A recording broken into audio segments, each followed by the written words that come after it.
Hi, everyone. I'm here with Aurora Winter, thought leader, launch expert, media coach, and best-selling author who helps entrepreneurs and executives turn their expertise into books, powerful messages, and lasting authority. With a background as a film and TV executive and successful serial entrepreneur, she blends communication strategy with neuroscience and business savvy to help people build valuable brands and businesses. Her work, endorsed by leaders like Dr. Dyer, has helped clients get featured on major media, raise capital, and become recognized voices in their field, making her an inspiring and practical guest for any podcast. Good to have you on today, Aurora. Oh, it's great to be on with you, John, and I look forward to helping our audience turn their words into wealth. Yes, and thanks again for sending us a couple copies of your books. We're going to be reading them over the holidays here. Ah, And you're we'll welcome. have that in the show notes as well for others that want to explore, because you don't want to write books for business. You've also done some fantasy novels as well, which are pretty That's right. I interesting. got So Turn Words into Wealth, yeah, business book, and then Magic Mystery and the Multiverse, a trilogy of young adult nice. fantasy books. And I've written 10 books, more on the way. That's great. And so one of the things that you do is you help, leaders, executives out there write and ghostwrite their own books to help their personal brand, to help their business, to help them, continue with their growth trajectory they're doing, as well as get onto TED Talks and things like that. So it's really just like building that personal brand, but also that leadership voice that they're able to Yeah. go out with, right? So maybe tell us a little bit about, let's backtrack. What got you into writing books? Because you've had your career's gone across film, TV, and so on, Yeah. and now recently you've really been doubling down on the book writing, right? Doubling down on the book writing and also the videos. Well, I want people to know that 2026, I think, is going to be a watershed year. And there's really an opportunity to grow your brand in 2026 due to all the new AI tools that make it possible to do it faster, better, and cheaper. But here's the thing that also is kind of scary about AI. I think those of us who do not have a strong brand are going to really suffer. I thought it was Seth Godin who maybe is the one who said this. He's like, it's going to diverge into two markets: people who work for AI and people who have AI work for them. Yeah. So, what I think is super important about having a personal brand is if you have a strong personal brand, you can attract premium clients at premium prices. People will say, no, I definitely want to only work with John at Ready Set Exec. He's my guy. And if you don't have a brand, then they're going to compare you to every other option, and it's going to be a price at the bottom, a race to the bottom on price. So, one of the reasons that I shifted from being in film and television as an executive to helping people write, publish, and promote best-selling books is there isn't anything more powerful than having a great book to open doors. It's kind of like having an MBA or a master's degree or a PhD. It just gives you that extra level of credibility if you write a credibility producing book and not just one that was slapped up in a weekend by AI. That may destroy your credibility. So I really love helping people with this because it is amazing how some of my clients have really 10x their business because they became the only logical choice, even if it was the only logical choice in a narrow marketplace where they're maybe competing against a dozen others. Hey, if you're competing against a dozen others and everybody looks the same, well, it's going to be price. But if you're competing against a dozen others and you stand out as a best-selling award-winning author who has a podcast, who has the videos, who's like up to something, you may get the bulk of the business. No, that makes sense. And I would also say, as an aside, because it's a sort of recession year they're talking about, when there's a tightening of the market, when it's a tight market with tight budgets, people always choose the known brand, right? They're going to be Exactly. risk averse. That's also a thing. Like, they've seen this in studies. Like, whenever the market goes down, the top firms that have name recognition get majority of the business because people are just so risk averse to spend their budget that Yeah. they're going to go with the safe option. And safe is usually the known brand. So that's also another compounding effect, I guess, of writing that book is you become a known entity, right? Exactly right. Well, it was quite interesting because I'm writing a new book and I was just researching what happens to luxury brands in downturns. Yeah. And for example, like I'm not saying any one particular brand is great or isn't great. This is just an example of what happens with branding. So Chanel, which is certainly, a known brand in Mhm. 2008, when everybody else was cutting prices and losing market share, they actually grew. They expanded by 7 or 8%. So if you have a powerful brand, even if it's within your own marketplace, you may be able to actually increase prices, whereas the people who have no brand may be decreasing. And here, I want to just broaden the conversation. Like when I'm talking brand, it could be the brand for a business like Ready, Set, Exec, or it could be your personal brand. But it's very important, especially in 2026 when AI can produce so much content so quickly, but it hasn't got what makes a brand. What makes a brand is your personal stories. What makes a brand is your sense of taste. What makes a brand is how you lead and inspire and coach and train others. And it's also your stories of transformation, how you have been transformed and how you help others. I think the information economy is dead. Yeah. You know, it used to be a business to have a business training people to, you know, I don't know, have a good LinkedIn profile or whatever. That's not a business anymore because anybody can put that on ChatGPT and get pretty decent advice. But what is valuable is when somebody like John, for example, you've got contacts, you've got relationships, you've got track record. I think if I remember correctly, you place people in just barely over a month. Like you've got this history. Now that makes a valuable brand. So whether you have a career or you have a business, I think 2026 is the year to really prioritize working on and enhancing your brand. And you might want to consider a book to do that. Okay, so let's say you're an executive out there and you've been mulling over the book idea, and now that you see the podcast, you're like, oh, let's do it next year, right? There's a couple, just like let's go over like the basics for people that are Okay. like thinking about it, because a lot of people are thinking about it. There's one thing to have an abstract thought in your mind of, oh, that'd be cool to do. There's another thing to actually do it, right? So Yes. maybe lay out for us newbies that are, I've never written a book, I have no clue. What is how do you plan it? How do you develop it? How do you publish it? And obviously there's different ways of doing this, but give us an idea of what's out there, like, for Okay, I'm going to give book you the writing. broad strokes so Yeah. that if you're thinking about writing a book in 2026, you will probably want to listen to this again and again. And it'll be useful to create an outline. Yeah. So, what if it's a nonfiction? If it's a fiction book, it's a whole different thing. And I do help people with fiction, but let's just talk about nonfiction because Yeah. that's most likely Business what your books for audience sure. will be thinking about is a business book. So, what I recommend that you do is first, before writing anything, just think about what problems do you solve and who do you solve them for. I like people to ask, these three questions like, what am I really, really good at? What do I still love to do that I'm really, really good at? And who is that worth the most for, too? So you want to consider writing a book that will attract those people. So don't just write any book that will attract any patient or client, but you want to answer the questions that are in the top of mind of your ideal client. A quick note here, I helped a dentist write a book and they were just competing against every other dentist in San Diego, offering free exams or $99 this or whatever. They just looked like all the same. But when I analyzed their business, we realized that their most valuable customer was somebody over 40 who came in for a lot of work. And they actually were great at doing that and had advanced degrees to do that. So I helped them write a book, Keys to a Healthy Smile After 40. And the difference between just attracting any old patient and attracting people over 40 who wanted to have a healthy smile is that the average transaction of just any old patient would be $400 and over 40 was like 10,000 or more. So think about who is the ideal person and write a book for them. So what problems do they have? What are your typical objections? Make a list of all of the myths that you want to bust that your ideal person, patient or client may not know. And each one of these could be a chapter or be part of a book. And then also collect stories. You're looking for stories of transformation. I go into this in depth in my book, Turn Roots into Wealth. So you probably want to kind of yellow highlight it and create or collect the stories of your own life, your Yep. hero's journey, and also the lives of those that you have changed. Okay, so a lot more can be said about creating a book, but there's a Yeah. starting place.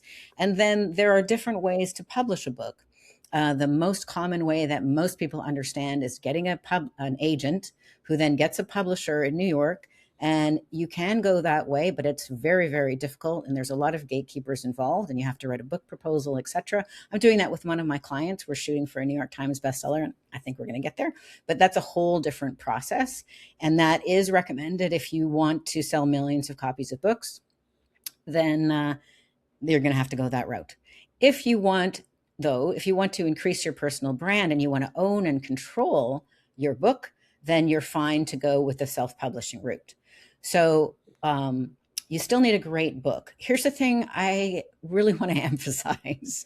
A bad book is going to decrease your brand value. A great book is going to increase it. It's like the difference between actually going to Yale and getting a degree versus going online and getting a degree that you paid $50 for, and you needed to click a button, submit. So be careful using AI to create a book. That can be a whole big problem, but you can definitely use AI to help you brainstorm the book, or help once you've drafted a chapter to spell check. Like, you can use it for various different things. What I like to share is that AI is like a tool. I think the clearest metaphor is it's like a basketball. So a basketball in the hands of Michael Jordan is worth $1 billion. A basketball in the hands of me is worth a sprained ankle. So if you don't have 10,000 hours as a writer, if you have not already written other best-selling award-winning books, if you haven't already done a TED Talk, don't expect AI to give you a higher caliber of book than you can write yourself. So most first-time authors spend 3.5 years writing a book because they write the same book 50 different times, and they can just get snarled up and confused. So if you're already running a 7-figure business, or you're making 6 figures as an executive or a leader, it's probably worth your while to work with somebody who can make sure your book is stellar. It just makes my heart bleed when I see all the people who have books on Amazon with 5 reviews. That doesn't build your brand. Here's the thing. Most people think the book is the end of the journey. It's actually the beginning. You want the book to be an appetizer, inviting people into your world and telling them how to play with you and who you serve. You want it to give great content. You don't have to worry about giving people too much content, because the people who want to work with you will always want more. So you don't have to worry about that, but you do need to worry about a bad book. Don't write a bad book. Well, I mean, I've definitely heard of a lot of people just going on the AI bot and writing chapter by chapter through with that and putting it together. There's a lot of AI. They call it AI slop now, right? Just so much of this, and you can write a book in literally an hour, but is that even a real book? There's just a collection of AI hallucinations, right? Exactly. And you don't really want that, because you want your stories, your brand. You want it to be what's unique and special about you and your vision and your style and your clients. And you don't want just be average, because that'll destroy your brand. That's the opposite of a brand. No, it totally makes sense. Here's the other thing, like what we do at Same Page Publishing is most people, they're not in publishing, so they don't know. But what we do is we do a brand strategy blueprint. How is this book going to make you 6 or 7 figures? How is it going to be useful in your business in multiple different ways? Do you want to be a speaker, consultant, trainer, whatever? And then we create the book by interviewing you. So it's easy. You just speak the book. But then even when the book is done, most people would think, okay, you're done. You've got the manuscript. No, we're not done. Then we want an award-winning cover. We want to test the title, test the subtitle, make sure that the book works hard as a marketing piece. So it's got various calls to action, maybe some QR codes, maybe some strong reasons to go visit your website. And then you think we'd be done. No, we're still not done. So before the book comes out, we spend months getting our clients on podcasts, media training them, so that by the time the book comes out, they've got hopefully dozens or maybe hundreds of pieces of content already talking about their area of expertise. And then there's demand built for the book. So the book is not arriving in the middle of anything. And then you think, well, you're done then, Aurora. No, you're not. We apply for awards. We get reviews. By the time the book is ready to press publish, you are launched as a thought leader. This publishing of the book, in my opinion, should be the last step of launching you as a thought leader, not the first step and then crickets. No, it makes sense. And I mean, especially if it's a major investment of your time, 3.5 years average to write a book. I mean, you want to make sure the launch goes off well. You've built a community around it a little bit as well Yeah. to Yeah. have people that are interested. So This is the thing, like you need to really build a community, which I like to help people get on the podcast or build out their YouTube channel before the book comes out. And that's a step many people neglect, but really isn't it the most important thing? Connections, community. yeah. You want to build an ecosystem around your brand and your thoughts and your ideas. No, it makes sense. So definitely, it's a major investment of time and energy to do something like this, and you got to be fully committed, right? It's not just a weekend project for sure. It's not just a weekend project. And while, first time authors took 3.5 years, it doesn't take that long when people work with myself or when they do it with AI and may not have good results. But yes, you need to decide how important is this book to you, which is really deciding how important is your brand to you. Yeah, So if it matters, do it right. That's what my mother always taught me. Anything worth doing is worth doing right, in my yeah. No, opinion. that's sage Yeah. advice for sure. I think with everything in life, right? Not just writing a book. So, and we're talking about writing the book, publishing it, maybe self-publishing or whatnot, and thinking and solving a problem. I think that's the key thing, is like really thinking out of your customer base. What problems do you solve? What is a common pain point that people would want to actually read a book about too? I think Yeah. that takes a lot of development, right? And I do recommend self-publishing. As I said in this book, Turn Words into Wealth, there's 7 different ways to make 7 figures with your book. And selling books would be the 8th way. So there's a lot of ways to monetize a book, attract premium clients at premium prices. For example, most people know that in order to be a speaker, you need a book. Yeah. So it's the price of admission to get to the next stage as a thought leader. Well, I mean, I always see whenever there's authors coming out with books or celebrity authors that are coming out with books, they're making the rounds on all the media, right? The Yeah, Jimmy Kimmel show and the all the different talk shows will have them on because they have yeah. the book coming out. The part of the launch is jumping from show to show to talk about the book and be that thought leader or subject matter expert, right? So Well, if you um, actually follow these authors, as you're mentioning, a lot of them are on a talk show for a year prior to the yeah, launch of their book. They're building the demand, they're building the awareness.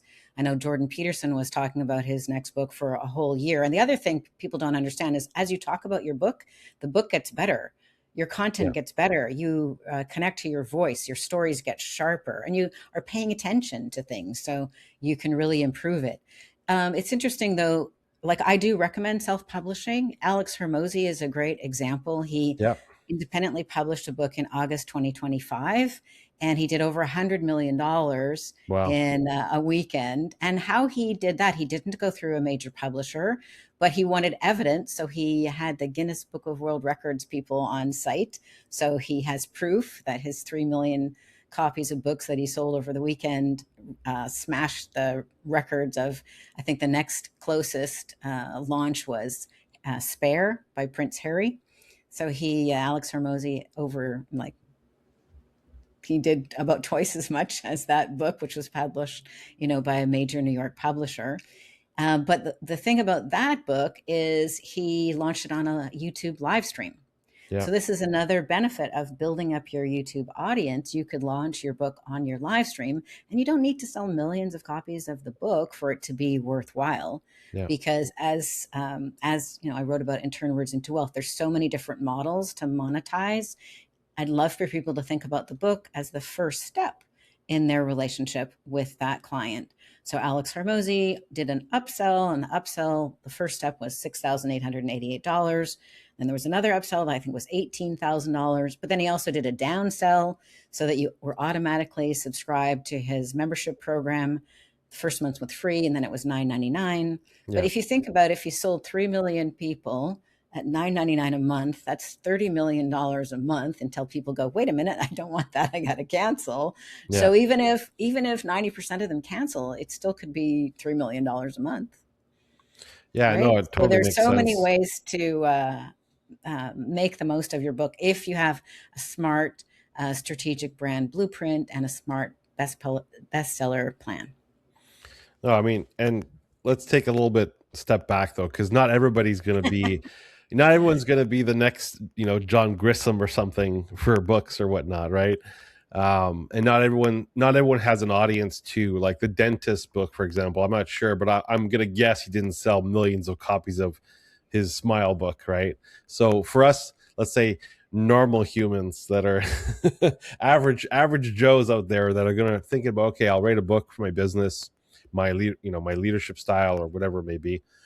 What are some like decent numbers that you say, hey, if I sell 3,000 copies, or like what's sort of like basic expectations? Like it should help your business, right? It should get you that brand awareness out there and set you up as a subject matter expert.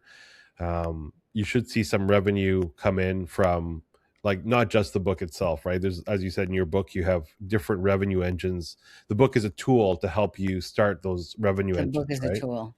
That's right. Yeah. So what would you say The to the to be average a New Joe York there? Okay, so to be a New York Times bestseller, you need to sell 20,000 books in a week. To be a USA Today bestseller, you need to approximately sell 5 to 10,000 books in 1 week. The average self-published book does not sell even 100 copies throughout the Wow. lifetime. So the difference is about the marketing. But here's okay, so that could be really sober bad news. But here's another example that people could do. I wrote a little book. It's a little book based on a 1 hour conversation called Marketing Fast Track. And I used it to pivot a business and to test if people wanted help with their marketing, messaging, and book publishing. Yeah. So the book was free. People just paid for the shipping. I just had a very small email list at that time. I think it was 12,000 people on the email list. I offered them the book for free. A bunch of people got the book for free. It cost me about $1. But to spend $1 to get a prospect putting their hand up, even if people spend just shipping, they're far more interested than getting a free PDF. Yeah. And the result was $250,000 of new business in 90 days. Nice. Not $250,000 from selling the book. Yeah. I lost a little money on the book. And you can get the book on Amazon now because I wanted people to see what I did and so they can copy that. So if you don't have time and you don't have any money, then I would recommend that you write a little book like that and see if it'll help you with your business. And then, like, for example, the dentist, well, I have another dentist that I'm working with. His name is Dr. Mark Costas. He's got the podcast Dentalpreneur. He's amazing. And we're working on this New York Times bestselling book idea right now. But Yeah. before he met me, he did a self-published book, if memory serves me. It's called Pillars of Dental Success. And at the very beginning of his career, he and his team went out to local dentists. They gave them a copy of the book that established credibility. Then they invited them to a free event. Maybe it was, I think, a weekend event. And that was all free. So he was losing money on printing the book and on the people handing out the book. And he lost money on the event. But then at that event, he offered for people to join a year-long mastermind. And his very first one, if memory serves me, I think 11 people said yes. So that was a 6-figure return already. And now his company is valued at $120 million. Wow. So a book can be the beginning of something great. Yeah. And what would you consider a small book? Like how many pages is a small book considered, A short book is like 20,000 words, 25,000 words or less, which would be under 100-page book. Yeah. Okay. A standard book like Turn Words into Wealth, that's about 50,000 words. So a standard business book is 50,000 words. And then a long book, like the thrillers that I'm helping a client with, that's about 75,000 words. So it's not like a book is one thing. It's like, how long do you want it to be? How good do you want it to be? How researched do you want it to be? And is it fiction or is it nonfiction? No, makes sense. But here's, like, if you do a short little book, I still recommend being interviewed because there's something about talking to somebody who's really interested in what you're saying that brings out a more interesting, a more thoughtful, a more human-centered answers. Yeah. Design the questions so they will answer the typical questions or concerns that your ideal client would have. And then have somebody who cares interview you, maybe be interviewed on a podcast. Maybe John will interview you. And then take that transcript, and that could be the first draft of your book. And that's what I did with Marketing Fast Track. But mind you, I already had written many books and screenplays, and I Yeah. have like over 10,000 hours of writing expertise. So I don't know if I should say don't try this at home, but give it a shot if you like. Yeah. And make the cover look good and do a marketing launch. Like, the book is not, if you just press publish and you don't get awards, get reviews, and do marketing, I'm sorry, but nobody's going to buy your book, and that'll hurt your brand. Makes sense. And I guess, not everyone is a good author either. Like, not everyone can write well. Like, it's a skill. It takes time to learn that, how to structure a novel and all that. It's that's why hiring a ghostwriter in some cases makes sense, because you may have great thoughts, in your mind, or great experiences that you can share, great stories, but then not being able to articulate them in a way Yeah, that it's a makes whole sense. process to become a Yeah. great writer. It's just like, you wouldn't necessarily represent yourself in court. You wouldn't Yeah. necessarily diagnose your own disease, because you know that winning or losing in court really matters, and whether you're actually got cancer or not really matters. But a lot of people think, well, I can write my own book. And yeah, you probably can, but how much does it matter? Yeah. So what most people don't realize is that through, for decades, the politicians and celebrities always had ghostwriters write for them. Like Winston Churchill won a Pulitzer Prize for, I think it was a Pulitzer Prize, as an author, but he had a team of ghostwriters and secretaries, helping him with it. Yeah. What I think is most people have great stories, Yeah. and if they have somebody who helps them craft the story, that can really turn it into a wonderful book, because a good writer will know how to structure it and to make it interesting, to make it a page turner, will understand the neuroscience of it. So that's really key. Here's the thing: you mentioned ghostwriter, and what I wanted to offer as a suggestion is a ghostwriter will just create the manuscript.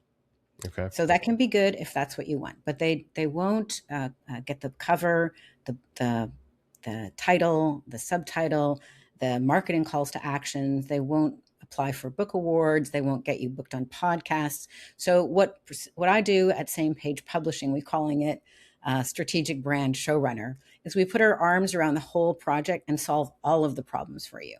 So Yeah. if you're somebody who's like, okay, I just want to delegate this, I want it to be done top notch, I want it to be an award-winning best-selling book, and I don't want to hire one person to book me on podcasts and somebody else to do my YouTube channel and somebody else to do the videos and somebody else to upload the videos and somebody else to proof. I want one-stop shop. That's what we do at Same Page Publishing. So it's for people who are, committed to being leaders in their industry. No, that makes sense. And well, I mean, obviously having one company do it all also makes sense, because who wants to manage 5 vendors for anything? It Yeah. becomes a difficult experience. And that's thanks for also giving me the whole rundown there. I mean, it makes you also take a second to be like, okay, like, I need to actually like think about this. Am I willing to commit as well to Yeah. a process, which at the very least, like, for building a community, creating a book, doing the media and everything else, like, that's at least a year. Is that right? Or on average? Or I recommend a year. I yeah. start people with just let's work together for 1 month and do your bestseller brand strategy blueprint, so that at the end of that blueprint, you're like, oh, okay, I have a realistic expectation this book will bring me 7 figures. Let's Yeah. go. Like, it's not just like a book. It's like it should be baked into part of your overall vision for your company and for your brand in 2026 and beyond. The good thing about a book is, in some ways, you really only need one. Yeah. Like Atomic Habits was on the bestseller list for 5 years, and James Clear, I think he just did a workbook a decade later. But anyway, one book was enough to get him on speaking stages for basically decades. So one great book can be great, especially if it's coupled with ongoing weekly content. So for some of our clients, we do ongoing weekly YouTube videos so that they keep top of mind. We take the content from their book, Yeah. make an animated avatar. So you want to combine community building and always being present with a legacy piece of intellectual property. Nice. No, it makes sense. And I mean, it's all about just in continuing to engage your audience, right? And that's part Yeah. of building that personal brand is doing that. One of the things you had brought up before was sort of the psychology that you need to use, the neuroscience, right, behind trust messaging and getting Yeah. adoption. So maybe can you speak a little bit about that? How does that work? Yeah. This is very interesting. I love neuroscience. It's what makes a book a page turner. What makes somebody, watch a video. We just had our first video go viral. It's had over 250,000 views. So it's Nice. like it actually used the neuroscience of the movie trailer mindset to, make it hit. So that was awesome. So just speaking a little bit about psychology Oh, behind the psychology. neuroscience behind trust messaging and adoption, basically like when you're building your personal brand, you can use the psychology, and I guess in marketing they do it too, right? Is how do you use that to build your brand and to create excitement and engagement, right? Thanks, John. Well, Yeah, people are very aware of status. So anything you can do to increase your status before the first meeting can dramatically change the outcome because you framed it differently. So, for example, you have more status, John, because you have this podcast. You're a podcaster. Anybody who has podcasts has higher status than, all other things being equal, than somebody who yeah, does not. But somebody who has a best-selling award-winning book is an authority. The root of the word authority is author. So, what I typically do, and what many others have done, is why not get your book into the hands of the thought leaders or prospective prospects? And that shifts the conversation. So, instead of being another dreaded salesperson, you are somebody who added value to them. You gave them a book. Maybe if you saw them in person, maybe you even autographed it. And that changes the whole result. Dan Kennedy did an experiment with this with his team of salespeople, either sending a book before the meeting or not. And he reported 100 times higher sales if they sent a book first. makes sense. So I don't have access to his data to confirm that, but that's what he has been It sounds saying. about right, though.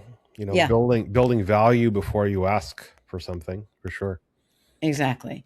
So I think a really important thing about being the authority is take your book and give it to the people you're meeting with. If you have important meetings, autograph it. Most people have never received an autographed copy from the author. It's Yeah, quite impressive. And then see if you can add more value. Like I like to send people, you can get the book for free, Turn Words into Wealth. You go to turnwordsintowealth.com, you get the ebook for free, but also you get a bunch of videos that will add more value. So see how else you can add value. And then you're a magnet for your ideal customers. Trust is built over time, yeah, but also trust is an important thing. Maybe get a little bit into my MBA here, showing my MBA. There's this gap between the early adopters for something new, then there's this whole chasm, yeah. and then you get the early majority. And what the early majority needs in order to uh, lean into what you're offering or buy what you're offering is they need to know that other people just like them thought it was good. So this is why, like, Okay. having awards on your book or reviews on your book really matter, because it's the early adopters will read anything probably if it's in their Yeah, area of interest. But most of your clients are going to be early majority or middle majority or late majority, and they look for signs of status or signs of social proof. And the human brain has the midbrain is actually, that's all it looks for. It looks for signs of how important is this person? Is this somebody that other people just like me pay attention to? And so, getting on podcasts, radio, TV, speaking on stages, all of these things really matter to yeah. build trust. Now, if you are not ready to get on podcasts or radio or TV right now, you can still start collecting testimonials and rave reviews from the people who love you, whose lives you've impacted, and you can put those on your website. That'll make a big difference. And you can also put them in your book. No, it makes sense. And I was thinking about that whole piece of like building social proof in the beginning. It's just same with how we built our business. In the beginning, it was, people we knew, people we worked with before, that kind of thing. Then you start to get your initial adopters, your first customers, and you get some more, you were able to build case studies and testimonials and so on, right?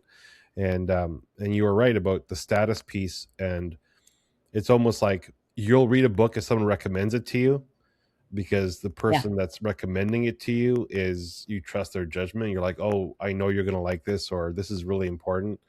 That's usually how I got some of the books that I've read recently. A lot of them have been referral books, like Yeah. people in my network saying, oh, you really got to read this book, it's great. And okay, I'll give it a shot. And you're almost, it's like a shared experience as well, right? In the Yeah. sense of like, well, I want you to read the book so we can talk about it, kind of thing, right? Like book Yeah. clubs is a prime Exactly. example. So that Well, all the other makes thing sense. to touch on here is the value of a story.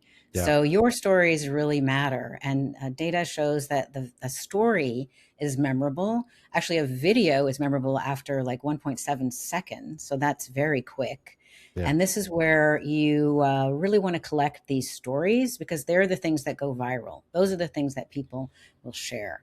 And data shows that actually there's 27 times more revenue possible if you sell something with a story or without a story, because the story adds richness, it adds meaning, it adds significance. And people are obviously looking for, well, maybe not obviously, people are meaning seeking. So if we're told, like when I did my MBA, they did the experiment with taste testing wine. People were Yeah. told one story about the wine, that it was like, $5 bottle of wine, and the other one was $150 bottle of wine, and they had a whole story about the orchard and how the grapes were grown and how they were harvested and just Yeah. so, and the family behind it. And people actually, their brain lit up differently for the $150 bottle of wine. They experienced more pleasure in their palate, and their brain lit up. But it was the same wine. They had only added a story. So Yeah. don't neglect the value of a story. Like Steve Jobs practiced for 3 weeks before delivering his Apple launches. And I think most people neglect the value of their story and practicing to be able to deliver it effectively. Most people spend too much time just working on optimizing their product, their service, their team, their systems. That's all good. But if you spend a little bit more time focused on how do you talk about what you're up to, that could really move the needle. No, I can appreciate the art of storytelling, right? It's something we resonate with. Everyone loves to hear a good story, and it also builds trust in your mind of, you've seen the journey, or if you see yourself in that story in some way as well, right? You can relate to it, right? So really powerful stuff. And I mean, I think when we hear about branding, we hear about, the story time branding, or storyline branding that's out there. Storybook branding it's called, I think. And it's a constant through line of like, what is your brand story? And I guess as a leader, or your personal brand is creating that personal story and intertwining your personal life and how it shaped you as a leader and so on. So last point was basically just the importance of storytelling for your brand. And if you're trying to build your personal brand or your leadership brand, intertwining your personal life into your story, because your experiences shaped your values and beliefs and how you operate as a business person. So if you're writing something on yourself or trying to build your leadership brand out there, the story I always like to share with people for my leadership story, let's say, is growing up with a dad who grew up during World War II, and hearing his tenacity he had to overcome, coming to Canada without speaking English and going to a really difficult university and getting his master's and all that, and just persevering, right, as an immigrant. That immigrant story of perseverance and tenacity, right? And that shaped me and our values, and then we brought that to our business, right? So we can kind of, that story, it resonates with people, and you have you see yourself maybe in parts of it when you speak your story and so on. So Exactly. I'm all Exactly. about those stories. I do love telling a good story myself, but I think for, as you said, a lot of people have good stories. Everyone has their story, and Everyone does. everyone's had their obstacles they've had to overcome. But being able to articulate it for a book is not for everybody, and that's where I think having services like yours that can help create that book for them and create their vision of what they want to do. And I think, you know also having realistic expectations for people, right, is important, because we're not all going to be New York Times bestsellers. But as you said, like the book itself can be a tool, right? It can be a tool to expand and grow your business. It can be a tool for other types of revenue generating activities from it. You don't have to sell, 20,000 copies or be bestseller, but it can definitely help you with what you're trying to do. People grow their business and grow their brand, and it can make a huge difference. I've been surprised how much business and value having a book has really added. So if people are interested in working with me, they can go check out details at samepagepublishing.com, or if they're already a leader and want a complete wraparound solution from ghostwriting to publishing to getting on podcasts, then they can apply for a business breakthrough call at bookcall.biz. And be sure to let me know that you heard about me through John and Ready, Set, Exec. All right, appreciate it. And we'll definitely take a look at your the book that you're offering there, the wealth one, which is available, right? So yeah, people can get a copy of Turn Words into Wealth absolutely for free if they go to turnwordsintowealth.com. So you can find out more. Or get the details at samepagepublishing.com. I'm sorry, but we're almost out of time here, but this has been such a great time to connect with you, John. Yeah, no, it's been great. Appreciate it. And we'll definitely, I'll let you know the feedback on my daughter reading your fantasy novel. We'll see what she says. Yeah. Appreciate it. I look forward to that. Okay. Bye for now. Okay, bye.